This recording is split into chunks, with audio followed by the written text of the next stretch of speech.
বাংলাদেশ এই ছোট্ট একটা দেশ, ভারতের 20 ভাগের 1 ভাগ মাত্র বাংলাদেশ। ভারতের কাছে যে জিনিসপত্রগুলো আছে এগুলোর একটা যদি বাংলাদেশের উপর মারা হয় তাহলে বাংলাদেশ পুরো হাওয়ায় মিশে যাবে।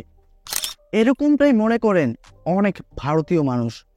সবার কথা বলছি না, সত্যি বলতে এটাই যে অনেক ভারতীয় নাগরিক এটা মনে করেন যে বাংলাদেশ অনেক ছোট একটা দেশ, বাংলাদেশের মানুষগুলো অনেক ছোট, বাংলাদেশের সব কিছু অনেক ছোট, ভারত চাইলে বাংলাদেশকে নিমিষেই শেষ করে দিতে পারে।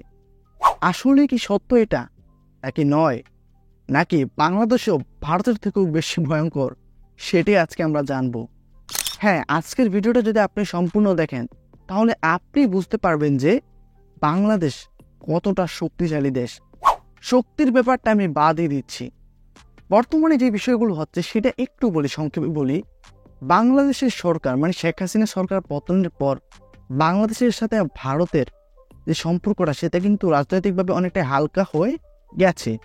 তো যাই হোক, শেখ হাসিনা সরকারের সাথে ভারত সরকারের একটা ঘনিষ্ঠ সম্পর্ক, যার ফলে কিন্তু এতদিন অনেক কিছু ঘটেছে। এর ফলে কিন্তু বাংলাদেশের নাগরিকরা কিছু বলতে পারেনি, তাদেরকে দমিয়ে রাখা হয়েছিল। বাট তাকে এবার পতন করে দিয়েছে বাংলাদেশের নাগরিকরা, ছাত্রছাত্রীরা। শেখ হাসিনা সরকারের পতনের পর এবার কিন্তু বাংলাদেশের মানুষও মাথা নাড়াচাড়া দিয়ে উঠেছে, আর যার ফলে কিন্তু ভারত বাংলাদেশের সম্পর্ক রাজনৈতিকভাবে অনেকটাই হালকা হয়ে যাচ্ছে বা হালকা হয়ে গেছে। তো যাই হোক, এখন মূল বিষয়ে আসি। আপনারা হয়তো গতকাল একটা নিউজে হয়তো দেখেছেন, অনেকে হয়তো দেখেনি, যারা দেখেনি তারা একটু শুনুন। সেটা হচ্ছে ভারতের সরকার কর্তৃক একটা ব্যাপার, যেটা ভারতের সামরিক বাহিনীকে বলা হয়েছে চীন, তারপরে আছে মায়ানমার, বাংলাদেশ, পাকিস্তানি বর্ডারগুলোর মধ্যে জরুরি নির্দেশ দেওয়া হয়েছে যে যুদ্ধের জন্য সদা প্রস্তুতি থাকতে। তো এই বিষয়টা কেন বলা হয়েছে একটু ভালোভাবে লক্ষ্য করলে কিন্তু আপনি বুঝতে পারছেন। আর তারা কিন্তু বাংলাদেশকে নিয়ে বেশ আতঙ্কের মধ্যে রয়েছে, কারণ বাংলাদেশের বিজেপি কিন্তু এখন কেঁপে গেছে। তো যাই হোক, আসল বিষয়টা হচ্ছে যদি বাংলাদেশের সাথে ভারতের কোনো দ্বন্দ্ব হয়, বা অনেকে প্রিডিক্ট করছে যে হতে পারে, যদি এটা হয় তাহলে বাংলাদেশ জিতবে নাকি ভারতে জিতবে। তো আজকে আমরা সেটাই দেখব। ভারতের সাথে বাংলাদেশের যদি কোনো দ্বন্দ্ব লাগে তাহলে কে জিতবে, কে হারবে, আর ভারত বাংলাদেশের সাথে পারবে কিনা, আর বাংলাদেশ ভারতের সাথে পারবে কিনা শক্তির দিক থেকে, সেটাই জানব। তো আজকে আমি যে ভিডিওটার উপর রিঅ্যাকশন দেব সেই ভিডিওটার অরিজিনাল ওনার, অরিজিনাল ক্রেডিট হচ্ছে সায়েন্স ভিডি ইউটিউব চ্যানেলের। সায়েন্স ভিডি ইউটিউব চ্যানেল এটা কিন্তু খুবই ভালো একটা ইউটিউব চ্যানেল। তাদের প্রতিটা নিউজ অথেন্টিক এবং তারা খুব ইনফরমেটিভ এবং খুবই ভালো ভিডিও বানায়। ডেসক্রিপশন বক্সে সম্পূর্ণ ক্রেডিট দেওয়া আছে, আপনারা চাইলে সেই চ্যানেলটাকে ভিজিট করে দেখে আসতে পারেন। তাহলে আর কথা বাড়াচ্ছি না, চলুন মূল ভিডিওটাকে দেখে আসি। বন্ধুরা, শেখ হাসিনা সরকারের পতনের পর শেখ হাসিনা কিন্তু পালিয়ে গিয়ে ভারতে আশ্রয় নিয়েছে, আর এতে করে বেশ টেনশনে পড়ে গেছে ভারতের দাদারা। ভারতের অনেক সংসদ সদস্যরা তো বাংলাদেশ দখলের হুমকিও দিয়েছে, কারণ বাংলাদেশের বর্তমানে যেসব উপদেষ্টা ও ডক্টর মোহাম্মদ ইউনূস ক্ষমতায় আছেন তারা কিন্তু সকলে ভারত বিরোধী। তাই বর্তমানে ভারত চাচ্ছে যে কোনো মূল্যে বাংলাদেশের শেখ হাসিনাকে ক্ষমতায় বসাতে, নয়তোবা পুরো বাংলাদেশকে তারা দখল করতে চায়। হতে পারে ভারত সেনাবাহিনী পাঠিয়ে বাংলাদেশকে দখল করে নিতে পারে, কিন্তু এটা যতটা বলা সহজ ততটাই করা কঠিন, কারণ বাংলাদেশ সেনাবাহিনী তো আর তখন হাতে চুরি পরে বসে থাকবে না। দেশ রক্ষা করার জন্য তারাও যুদ্ধে ঝাঁপিয়ে পড়বে। বাংলাদেশ সেনাবাহিনী পৃথিবীর অন্যতম শক্তিশালী একটি সেনাবাহিনী, এবং বর্তমানে বাংলাদেশ সেনাবাহিনীতে 2,60,000-এর মতো অ্যাক্টিভ সৈন্য রয়েছে। এছাড়া বাংলাদেশ সেনাবাহিনীতে রয়েছে অত্যাধুনিক সব মারণাস্ত্র, যেগুলো ভারতের ঘুম হারাম করে দিতে পারে। আপনারা হয়তো ভাবতে পারেন যে ইন্ডিয়ার সেনাবাহিনী তো বাংলাদেশের চেয়ে সাইজে অনেক বড় এবং তারা অনেক বেশি শক্তিশালী, তাহলে বাংলাদেশ কিভাবে ভারতের সাথে পারবে। আসলে ভারতীয় সেনাবাহিনী পৃথিবীর অন্যতম শক্তিশালী বৃহৎ একটি সেনাবাহিনী হলেও তারা সর্বশক্তি বাংলাদেশের বিরুদ্ধে প্রয়োগ করতে পারবে না, কারণ বাংলাদেশ দখল করতে হলে ভারতের কমপক্ষে 25 থেকে 30 ডিভিশন সৈন্যের প্রয়োজন আছে। সেখানে ভারতের হাতে রয়েছে মাত্র 40 ডিভিশন সৈন্য, যার বেশিরভাগ চীন ও পাকিস্তান বর্ডারেই নিয়োজিত থাকে। ফলে ভারত কখনোই পূর্ণ শক্তি নিয়ে বাংলাদেশে হামলা করতে পারবে না। ফলে বাংলাদেশে হামলা করা মানে ভারতের নিজের পদে বাস নেওয়ার মতো। এছাড়া এই যে একটা গুরুত্বপূর্ণ পয়েন্ট যেটা আপনারা দেখলেন, ভারত চাইলে কিন্তু বাংলাদেশের উপর হামলা করতে পারবে না। আর কী কারণে পারবে না সেটা আপনাদেরকে বলছি। সেটা হচ্ছে, আপনারা হয়তো জানেন যে ভারতের সাথে পাকিস্তানের সম্পর্ক পুরোই খারাপ, চীনের সাথে ভারতের সম্পর্ক পুরোই খারাপ। অন্যদিকে মায়ানমার আর বাংলাদেশের সাথে ভারতের সম্পর্ক আছে, যেমনই হোক আছে, কিন্তু চীন আর পাকিস্তানের সাথে একদমই খারাপ অবস্থা, একদমই খারাপ সম্পর্ক। যদি ভারত বাংলাদেশের উপর কোনো প্রকার আক্রমণ করতে চায়, তাহলে কিন্তু 30 ডিভিশনের মতো সৈন্য লাগবে, ঠিক আছে, 30-40 ডিভিশনের মতো সৈন্য লাগবে। আর ভারতের কাছে যেই পরিমাণে সৈন্য রয়েছে, সেই পরিমাণে সৈন্য সব যদি বাংলাদেশের ভিতরে পাঠিয়ে দেয়, তাহলে ওই দিক দিয়ে পাকিস্তান অর্ধেক ভারত দখল করবে, ওই দিক দিয়ে চীন অর্ধেক ভারত দখল করে নেবে। এতে কিন্তু ভারতের মানুষের অবস্থা খুবই খারাপ হতে পারে। আশা করি বাংলাদেশের ভাই বোনেরা বিষয়টা বুঝতে পেরেছেন। তা এখন আমরা বাকি ভিডিওটা দেখে আসবো আর বাকি বিষয়টা জেনে আসবো। তাহলে চলুন বাকি ভিডিওটা দেখে আসি। বাংলাদেশ একটি নদীমাতৃক দেশ। বাংলাদেশ জুড়ে ছড়িয়ে ছিটিয়ে রয়েছে শত শত নদী, যেখানে ভারী কোনো অস্ত্র চলবে না, অর্থাৎ ভারী যুদ্ধ ট্যাঙ্ক, ভারী আর্টিলারি এগুলো কিন্তু বহন করা যাবে না বাংলাদেশের মাটি দিয়ে। ফলে বাংলাদেশ যদি সব রোড ব্লক করে দেয়, তাহলে ভারত কখনোই বাংলাদেশ সেনাবাহিনীর সাথে পূর্ণ শক্তি নিয়ে যুদ্ধ করতে পারবে না।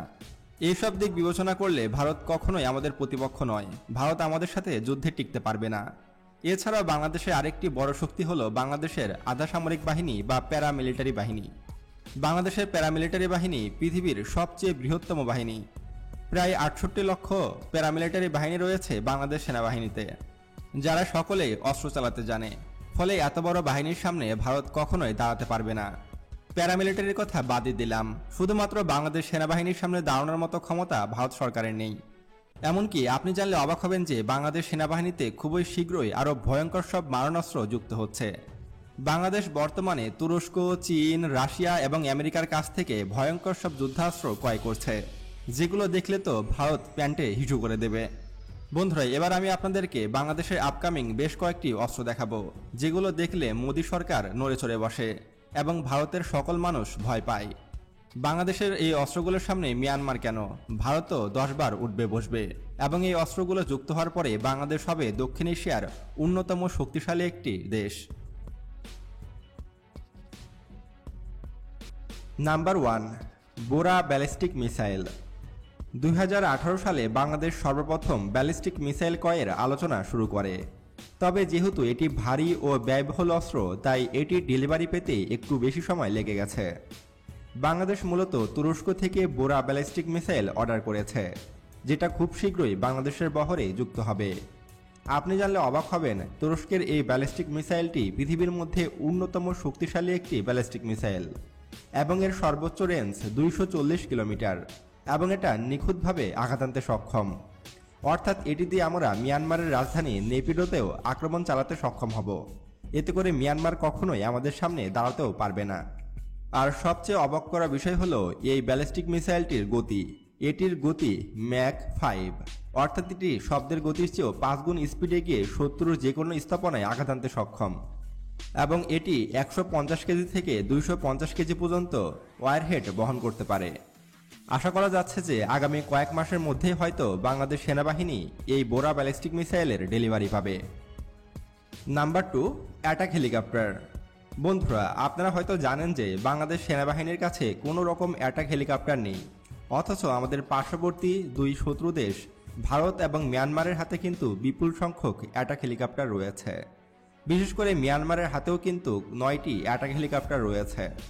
তাই বাংলাদেশ তো এখানে একটা বিষয় সেটা আপনাদেরকে বলছি, প্রথম থেকে শুরু করি। সেটা হচ্ছে, বাংলাদেশ এমন একটা দেশ, যেই দেশটার চারদিকে আছে নদী, বড় বড় নদী। আর এই নদীর কারণেই কিন্তু ভারত চাইলেও বাংলাদেশের ভেতরে অনেক মেশিন, অনেক জিনিসপত্র নিয়ে যেতে পারবে না, ভারী জিনিসপত্রগুলো। এই ক্ষেত্রে কিন্তু বাংলাদেশের জন্য একটা প্লাস পয়েন্ট। ঠিক আছে, আশা করি বাংলাদেশি মানুষরা বুঝতে পেরেছেন, যারা আমার ভিডিওটা দেখছেন বা যারা দেশের বাইরে থেকেও দেখছেন তারাও বুঝতে পারছেন, আর যারা ভারতীয় আছেন তারা অনেকেই বুঝতে পারছেন বিষয়টা। তো যাই হোক, এটা কিন্তু বাংলাদেশের জন্য একটা বেনিফিট। এই নদীগুলো, এক কথায় এই নদীগুলো কিন্তু বাংলাদেশকে রক্ষা কবচের মতো ঘেরাও করে রেখেছে। এখন আরেকটা বিষয় আসি, সেটা হচ্ছে 65 লক্ষর মতো প্যারামিলিটারি রয়েছে বাংলাদেশে। সেটা আমি আগে জানতাম না, বাট আজকে জানলাম। মানে একবার ভাবা যায় 65 লক্ষ প্যারামিলিটারি, আর সবাই কিন্তু প্রশিক্ষিত। সেক্ষেত্রে কিন্তু এটাও আরেকটা প্লাস পয়েন্ট বাংলাদেশের জন্য। তার সাথে বাংলাদেশ সেনাবাহিনীর কাছে রয়েছে সব নতুন নতুন অত্যাধুনিক সমরাস্ত্র। তো যাই হোক, এখন একটা বিষয় আপনাদেরকে বলবো, সেটা হচ্ছে মায়ানমার আর ভারতকে এই ভিডিওটার মধ্যে দেখতে পেলাম যে শত্রু রাষ্ট্র বলা হচ্ছে। আপনারা হয়তো অনেকেই জানেন না যে ভারতের অনেক মানুষ যারা বাংলাদেশকে মন থেকে সাপোর্ট করে, তো সেক্ষেত্রে ডাইরেক্ট এবার শত্রু রাষ্ট্র বলা যাবে না। আপনারা চাইলে মায়ানমারকে বলতে পারেন, কারণ মায়ানমারের মানুষ বাংলাদেশের মানুষকে আসলেই শত্রু মনে করে, কিন্তু ভারতের অধিকাংশ মানুষই বাংলাদেশকে শত্রু রাষ্ট্র মনে করে না। আশা করি বিষয়টা ক্লিয়ারলি আপনারা বুঝতে পেরেছেন। রাষ্ট্রের সমস্যা ঠিক আছে, রাজনৈতিকভাবে সমস্যা সেটা মানা যায়, বাট ডাইরেক্টলি এভাবে বলাটা আমার মনে হয় খারাপ। তো যাই হোক, চলুন এবার বাকি অংশটা দেখে আসি। এখন ফরজ হয়ে গেছে অ্যাটাক হেলিকপ্টার ক্রয় করা। বাংলাদেশ মূলত 2018 সালে অ্যাটাক হেলিকপ্টার হয়তো অর্ডার দিয়েছে। বাংলাদেশ প্রথমে চীন এবং রাশিয়ার সাথে আলোচনা করেছিল। তারপরে গুঞ্জন উঠেছিল যে আমেরিকার কাছ থেকে অ্যাপাচি অ্যাটাক হেলিকপ্টার ক্রয় করবে বাংলাদেশ। কিন্তু আমেরিকার অ্যাপাচি অ্যাটাক হেলিকপ্টারগুলো অত্যন্ত ব্যয়বহুল হওয়াতে বাংলাদেশ সে সিদ্ধান্ত থেকে সরে আসে। বর্তমানে গুঞ্জন উঠেছে যে এই বছর বাংলাদেশ তুরস্কের তৈরি টাই T-129 অ্যাটাক হেলিকপ্টারের ডেলিভারি পাবে। আর তুরস্কের এই অ্যাটাক হেলিকপ্টার বাংলাদেশে আসাতে অবাক হওয়ার কোনো কিছু নেই, কারণ এর আগে আমরা দেখেছি যে বাংলাদেশ কিন্তু তুরস্কের বাইরাক্তার TB2 অ্যাটাক ড্রোনের ডেলিভারি পেয়েছে। প্রায় 8টি এই ধরনের অ্যাটাক ড্রোন কিনেছে বাংলাদেশ। তাই বলাই যায় যে হঠাৎ করে হয়তো আপনারাও দেখবেন যে তুরস্কের অ্যাটাক হেলিকপ্টার বাংলাদেশের বহরে যুক্ত হয়ে গেছে। তবে টাই 129-এর দ্বিতীয় সংস্করণ নিয়ে এসেছে তুরস্ক। তবে আমার মতে তুরস্কের এই দ্বিতীয় সংস্করণের অ্যাটাক হেলিকপ্টারটি নিলে হয়তো ভালো হবে, কারণ এই অ্যাটাক 2 হেলিকপ্টারটি কিন্তু অত্যন্ত ক্ষমতাসম্পন্ন এবং তুরস্কের তৈরি এই ভারী অ্যাটাক হেলিকপ্টারটি আমেরিকার তৈরি অ্যাপাচি অ্যাটাক হেলিকপ্টারের সমকক্ষ বলে ধারণা করা হচ্ছে। অনেকের মতে এটি আমেরিকার তৈরি অ্যাপাচি অ্যাটাক হেলিকপ্টারের চেয়েও অধিক ক্ষমতাসম্পন্ন এবং অধিক শক্তিশালী।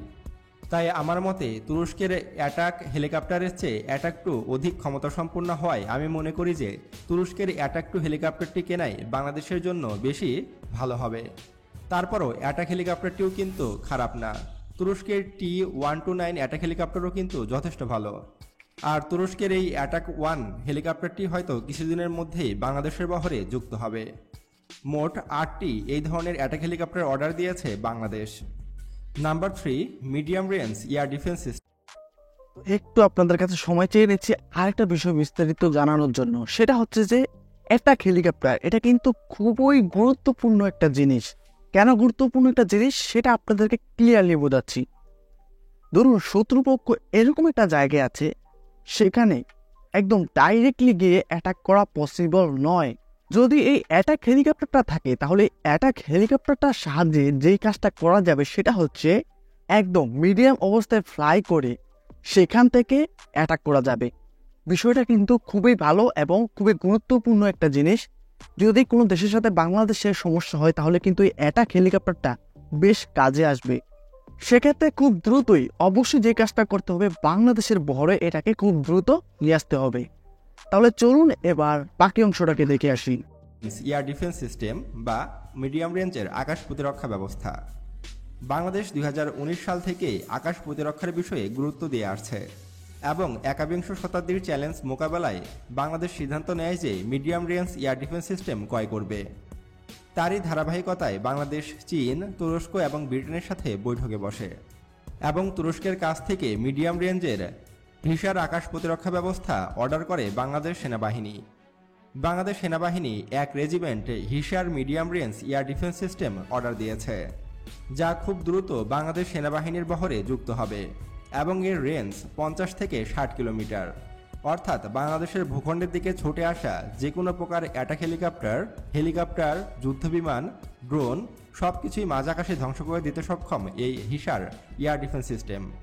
এই এয়ার ডিফেন্স সিস্টেম বাংলাদেশের বহরে যুক্ত হয়ে গেলে ভারত ও মিয়ানমার বাংলাদেশের দিকে চোখ তুলে তাকানোরও সাহস পাবে না। বন্ধুরা, আর আপনি একটা জিনিস কি খেয়াল করেছেন, বাংলাদেশ কিন্তু 2024 সালে ভারী ভারী সব অত্যাধুনিক অস্ত্রগুলো কিন্তু তুরস্কের কাছ থেকে ক্রয় করছে। এটা কিন্তু অনেক ভালো সংবাদ, কারণ এতদিন আমরা চীন, রাশিয়া এবং ব্রিটেনের কাছ থেকে অস্ত্রশস্ত্র ক্রয় করতাম। এতে করে আমাদের টাকাগুলো খ্রিস্টানদের হাতে চলে যেত। কিন্তু তুরস্ক যেহেতু একটি মুসলিম দেশ, সেহেতু আমাদের টাকাগুলো তুরস্কের কাছে জমা থাকবে। শুধু তাই নয়, তুরস্কের অস্ত্রের মানও কিন্তু অন্যান্য দেশের তুলনায় যথেষ্ট ভালো, যা আমরা রাশিয়া ইউক্রেন যুদ্ধ এবং হামাস ইসরায়েল যুদ্ধে দেখেছি। Number 4, panther হাউজার artillery system.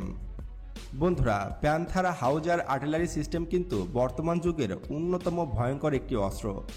আর যুদ্ধক্ষেত্রে আর্টিলারিকে বলা হয় শত্রুপক্ষের যমদূত। এই আর্টিলারির ফায়ার পাওয়ারের মাধ্যমে সৈন্যরা কিন্তু একের পর এক অঞ্চল দখল করতে পারে। এই কারণে অনেকে একে যুদ্ধক্ষেত্রের বিধাতাও বলে থাকে। যাদের আর্টিলারি বহর যত বেশি ক্ষমতাসম্পন্ন, যুদ্ধক্ষেত্রে তারাই এগিয়ে থাকবে। আর পদাতিক বাহিনী ছাড়া কিন্তু কখনোই অন্য অঞ্চল দখল করা সম্ভব নয়। আর সেনাবাহিনীর প্রধান হাতিয়ারই হলো এই আর্টিলারি সিস্টেম। বাংলাদেশ মূলত কতগুলো হাউজার আর্টিলারি সিস্টেম অর্ডার দিয়েছে তা জানা যায়নি। বাংলাদেশ মূলত তুরস্কের প্যান্থার হাউজার আর্টিলারি সিস্টেম অর্ডার দিয়েছে। আর তুরস্কের এই আর্টিলারি সিস্টেমটি কিন্তু যথেষ্ট ব্যয়বহুল এবং যথেষ্ট শক্তিশালী। বাংলাদেশ সেনাবাহিনীর হাতে যদি এই প্যান্থার হাউজার আর্টিলারি সিস্টেম চলে আসে, তাহলে ভারত এবং মিয়ানমারের সেনাবাহিনীর তুলনায় বাংলাদেশ সেনাবাহিনী আরও এক ধাপ এগিয়ে থাকবে এবং যুদ্ধক্ষেত্রে বাংলাদেশ সেনাবাহিনীর প্রতিপক্ষরা সবসময় ভয়ে থাকবে। আর প্যান্থার হাউজার আর্টিলারি সিস্টেমে মূলত 155 mm এবং 190 mm এর আর্টিলারি শেল ব্যবহার করা হয়, আর যেগুলো বাংলাদেশেই তৈরি হচ্ছে। ফলে যুদ্ধক্ষেত্রে বাংলাদেশ আরও এক ধাপ এগিয়ে থাকবে। নাম্বার 5, সাবমেরিন কিলার অ্যাটাক হেলিকপ্টার বা এন্টি সাবমেরিন হেলিকপ্টার। বন্ধুরা, বাংলাদেশ 2018 সালে মূলত ইতালি থেকে 2টি এন্টি সাবমেরিন হেলিকপ্টার অর্ডার দিয়েছে, যেগুলো এখনও ডেলিভারি পায়নি বাংলাদেশ। হয়তো এবছরই ইতালি থেকে এই এন্টি সাবমেরিন অ্যাটাক হেলিকপ্টারগুলোর ডেলিভারি পাবে বাংলাদেশ। বন্ধুরা, আপনারা হয়তো জানেন যে আমাদের পার্শ্ববর্তী দুইটি দেশ ভারত এবং মিয়ানমার উভয়ের কাছেই কিন্তু সাবমেরিন রয়েছে। ভারতের কাছে কিন্তু বিপুল পরিমাণে সাবমেরিন রয়েছে এবং মিয়ানমারের হাতে রয়েছে 3টি সাবমেরিন। সেগুলোকে ধ্বংসের জন্য বাংলাদেশ সেনাবাহিনীর হাতে বা বাংলাদেশ নৌবাহিনীর হাতে কিন্তু তেমন কোনো অস্ত্র ছিল না। সম্প্রতি বাংলাদেশ নৌবাহিনীতে যুক্ত হতে চলেছে সাবমেরিন কিলার অ্যাটাক হেলিকপ্টার। এটি দিয়ে বাংলাদেশ নৌবাহিনী অনায়াসেই মিয়ানমারের সাবমেরিনগুলোকে ধ্বংস করে দিতে পারবে সাগরের গভীরেই। এমনকি ভারতের সাবমেরিনগুলোকেও ধ্বংস করতে সক্ষম হবে এই এন্টি সাবমেরিন কিলার হেলিকপ্টারটি। হয়তো আগামী কয়েক মাসের মধ্যে আমরা দেখব যে বাংলাদেশের বহরে 2টি এন্টি সাবমেরিন কিলার অ্যাটাক হেলিকপ্টার যুক্ত হয়েছে। বাংলাদেশ নেভির বহরে এইসব সাবমেরিন কিলার অ্যাটাক হেলিকপ্টার যুক্ত হওয়ার পর ভারত এবং মিয়ানমারের সাবমেরিনগুলো সবসময় আতঙ্কে থাকবে। বন্ধুরা, এইসব অস্ত্র ছাড়াও আরও বিভিন্ন অস্ত্র বাংলাদেশ সেনাবাহিনীর বহরে যুক্ত হবে 2024 সালে। আপনারা যদি এই ভিডিওটির পার্ট 2 দেখতে চান, তাহলে অবশ্যই কমেন্ট করে আমাদেরকে জানাতে পারেন। আর 2024 সালে এসে বাংলাদেশ সেনাবাহিনীর র্যাঙ্কিং কত এবং বাংলাদেশ সেনাবাহিনীর হাতে কি কি অস্ত্র আছে সে সম্পর্কে জানতে আমাদের এই ভিডিওটি দেখুন। তো আজকে এ পর্যন্তই, দেখা হচ্ছে পরবর্তী ভিডিওতে। আল্লাহ হাফেজ। তো সম্পূর্ণ ভিডিওটা তো আপনারা দেখতেই পেলেন। তো যারা সম্পূর্ণ ভিডিওটা দেখেছেন তাদেরকে অসংখ্য ধন্যবাদ। আর যারা দেখেছেন তারাই বুঝতে পেরেছেন যে বাংলাদেশ ছোট হলেও কিন্তু আপনারা যেমনটা মনে করেন বিষয়টা কিন্তু সেরকমটা নয়। আমি বাংলাদেশকে নিয়ে যতগুলো ভিডিও বানিয়েছি প্রতিটা ভিডিওতে আমি একটা ছোট্ট কথা বলেছি, আর সেই কথাটা হলো ছোট মরিচের ঝাল বেশি। তো একটা গুরুত্বপূর্ণ কথা আপনাদেরকে আমি বলছি, সেটা হচ্ছে কখনোই শান্তি বয়ে নিয়ে আসতে পারে না। দুটো দেশের মধ্যেই ক্ষতি হবে, দুটো দেশের মানুষ কিন্তু কষ্ট পাবে। সেক্ষেত্রে এই যুদ্ধ জিনিসটা কিন্তু না হয় ভালো। ব্যক্তিগতভাবে আমি চাই না বাংলাদেশের সাথে ভারত বা ভারতের সাথে বাংলাদেশ এগুলো নিয়ে কোনো বিদ্বেষ হোক বা কোনো ঝামেলা হোক। আমি চাই দুটো দেশ যাতে বন্ধু রাষ্ট্রের মতো মিলেমিশে থাকে, একজন আরেকজনের বিপদে আসে, এটাই আমি চাই। সত্যি বলছি, অনেকে আবার বলবেন আমি দালালি করছি, বিষয়টা এরকমটা না। আমি সত্যি বলছি, আমার কথাটা একটু শুনুন। ভারত কিন্তু বাংলাদেশকে মন থেকে প্রাণ থেকে অতটা আপন মনে করে না। মানে ভারতের সরকার বাংলাদেশের সাথে যে সম্পর্কটা তৈরি করেছে সেটা হচ্ছে দেওয়া নেওয়ার সম্পর্ক। কিন্তু বাংলাদেশ আর ভারতের সম্পর্কটা কিন্তু এরকমটা আমরা চাই না। আমরা চাই পারস্পরিক সম্পর্কটা যেন খুবই ভালো থাকে। ভারতের অধিকাংশ মানুষই কিন্তু বাংলাদেশকে সাপোর্ট করে ভালোবাসে, এটা বিশ্বাস করবেন কিনা আমি জানি না, এটাই সত্যি কথা। তো ভিডিওটা কেমন লেগেছে অবশ্যই কমেন্ট করে জানাবেন। ভালো লাগলে অবশ্যই আমাদের চ্যানেলকে সাবস্ক্রাইব করতে পারেন। আর আবারও আমি স্পেশালি থ্যাঙ্কস দিচ্ছি সায়েন্স ভিডিও ইউটিউব চ্যানেলটাকে, তারা খুব গুরুত্বপূর্ণ ইনফরমেশন আমাদেরকে দিচ্ছে। তাহলে আজকে এখানে বিদায় নিচ্ছি, পরবর্তী ভিডিও আসা পর্যন্ত সকলে ভালো থাকবেন, সুস্থ থাকবেন। Tata, bye bye.